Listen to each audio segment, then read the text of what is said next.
नमस्कार मित्रों, पार्ट 2 में आज हम देखेंगे सॉइल का क्लासिफिकेशन कि सॉइल को कितने भागों में बांटा है।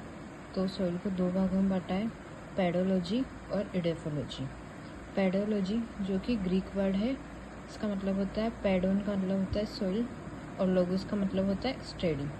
पेडोलॉजी में क्या करते हैं हम सॉइल की उत्पत्ति, वर्गीकरण और वर्णन का अध्ययन करते हैं, यानी कि सॉइल की उत्पत्ति कैसे हुई, उसका क्या क्लासिफिकेशन है और उसका वर्णन, उसका अध्ययन अपन पेडोलॉजी में करते हैं।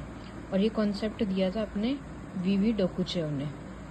फिर आता है सेकंड इडेफोलॉजी। इडेफोस का मतलब होता है सॉइल और लोगोस का मतलब होता है स्टडी, और ये भी ग्रीक वर्ड है। और इसमें अपन मृदा व पादप संबंध का अध्ययन करते हैं, यानी कि सॉइल का और प्लस अपने प्लांट का, इन दोनों के बीच में क्या क्या संबंध है उसका अध्ययन अपन इडेफोलॉजी के अंदर करते हैं। फिर है अपने सॉइल को अपन लिविंग बॉडी भी कहा जाता है। वो क्यों कहते हैं अपन लिविंग बॉडी, क्योंकि मृदा का जो निर्माण होता है वो धीरे धीरे होता है, इसलिए अपन सॉइल को लिविंग बॉडी भी कहा जाता है।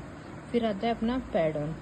पैडोन क्या है, low volume of part of soil, मतलब ये मृदा का कम से कम आयतन होता है, मतलब मृदा का सबसे छोटा आयतन होता है, इसे पैडोन कहा जाता है।